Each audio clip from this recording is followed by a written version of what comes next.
Welcome back to the archives, traveler. Some doors should remain closed, but the quartet had come too far to turn back. The iron doors groaned as they opened. Kael placed his hand on the blackened metal and pushed. The hinges screamed, the sound echoing across the island and the wreckage. Behind them, the scattered bones began to move, not toward the quartet, but toward each other. Ribs slotted into spines, skulls stacked atop shoulders. The dead reassembled into a single towering colossus, 40 feet of bone, salt, and ancient rage, roaring with the sound of breaking ships. Val stepped forward and drew her bow. A radiant golden arrow materialized, feeding on her endless nirn. Lur raised his hands. Violet arcane chains lashed out, binding the colossus. It strained, and the chains barely held. Tharok charged, his glaive ignited with cold blue fire. He cleaved through the beast's leg, but as bones shattered, more crawled from the pile to instantly replace them. Kael followed, severing an arm that slithered and reformed in seconds. The colossus could not be killed like this. Lur's chain snapped. The colossus broke free, raising its massive fists. Val released. The arrow screamed through the air and struck its chest. The world turned white. The purification was absolute. Every bone touched by the light disintegrated to ash, a wave of radiance consuming the entire shore. When the light faded, there was nothing left but dust. The quartet turned and entered the spire. The interior was wrong. Water streamed down narrow, dark walls, lit only by a sickly green glow. And the drowned dead were waiting. Dozens emerged from flooded alcoves, silent, relentless.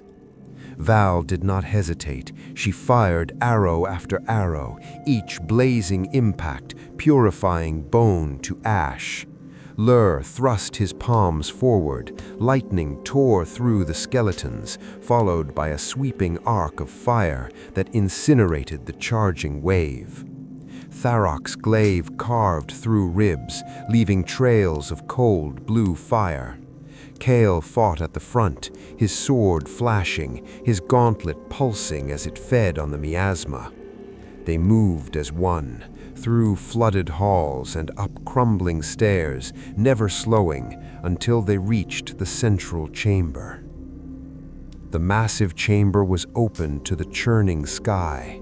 At the center, rising from the dark water, was Thalrexis, an enormous kraken with tree-trunk tentacles, slick scales, and glowing green eyes. He reached into their minds, probing for regrets to exploit. He found none. The quartet stood firm. Thalrexis recoiled. "Impossible. Then you will drown all the same." A tentacle smashed a stone pillar, shaking the spire. Another swept the floor. Val leapt, Tharok rolled, and Lur's arcane shield shattered under the impact. Thalrexis hurled a boulder, crushing the floor right where Kael had just stood. The spire was collapsing from within. The quartet split. Val loosed volley after volley into writhing flesh. Lur's lightning blinded the Sovereign's eyes. Tharok's blazing glaive bit deep into an attacking tentacle. While they drew Thalrexis' fury, Kael circled, waiting.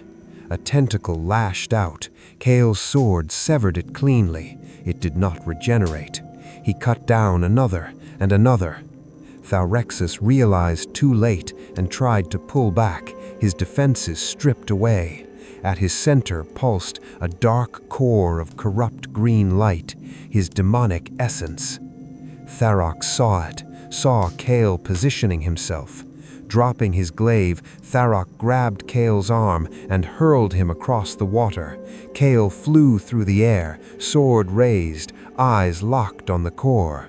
Thalrexis screamed. Kael's blade pierced the essence, the core shattered, the sovereign convulsed, tentacles thrashing before falling limp.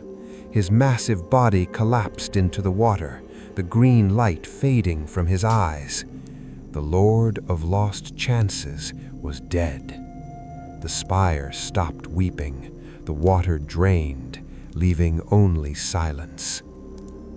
The gauntlets flared radiantly, drinking in the miasma of Thalrexis' death. The quartet did not linger. They navigated the spire's corridors, now empty of the dissolved dead.